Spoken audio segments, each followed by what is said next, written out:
double angle formulas are not simply restricted to having a 2 there.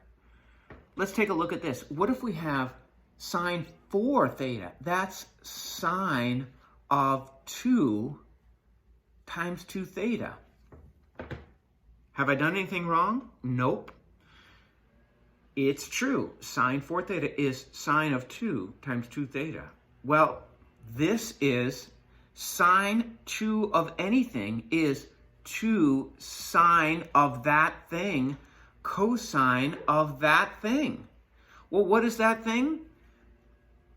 Call it beta. That's going to be sine 2 beta cosine, 2 sine beta cosine beta. Well, what is beta? It's 2 theta. So this is a true statement, and we can use this double angle formula even though there's a 4 there. How about 6 theta? This is sine of 2 times 3 theta, which is equal to 2 sine whatever cosine whatever. Do you see? Sine 2 of something is 2 sine something cosine something. Whatever's here is going to go there. So 3 theta and 3 theta.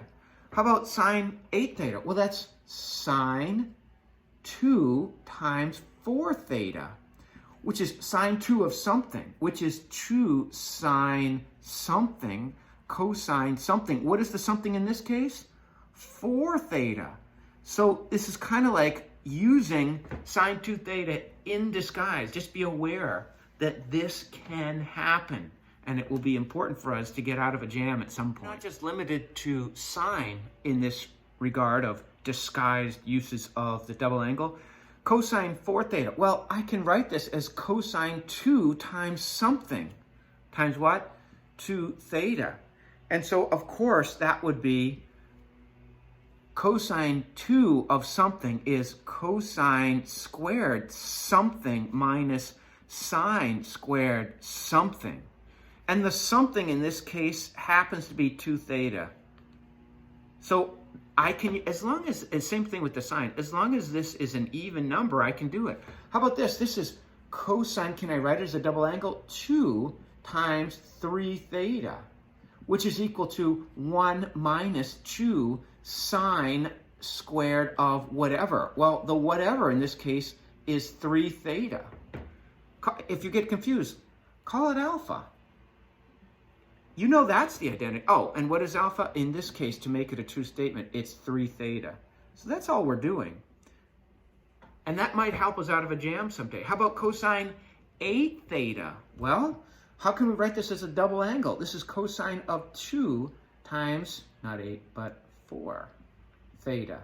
So this is 2 cosine squared something minus 1, and that something is 4 theta in this case. Now look, I used 3 different cosine of a double angle formulas. I could have just kept on using that one. I'm just showing you the different ways you can go with this. Work with tangent as well? Of course. How could we write this as a double angle? This is equal to tangent of 2 times what? Times 2 theta. And so we know that this is 2 tangent of whatever over 1 minus tangent squared of whatever. And the whatever in this case is 2 theta and 2 theta here and here. How about tangent of, there's nothing magical about 4 and 6 and 8. I was just using, how about 10? 10 theta. Tangent of 10 theta. Well, we can write this as tangent of 2. See, I need tangent of 2 something to use the double angle formula. And of course, that's 5 theta, which will give us 2 tangent of whatever over 1 minus tangent squared of whatever. And in this case, our whatever is 5 theta and 5 theta. So these are kind of disguised uses of the double angle formulas. If this is something even here, the argument is an even number, we can then say, well, even if it's not, right? It's just going to get a little bit more messy. As long as we can write it as tangent 2 of something, then we can use the double angle formulas.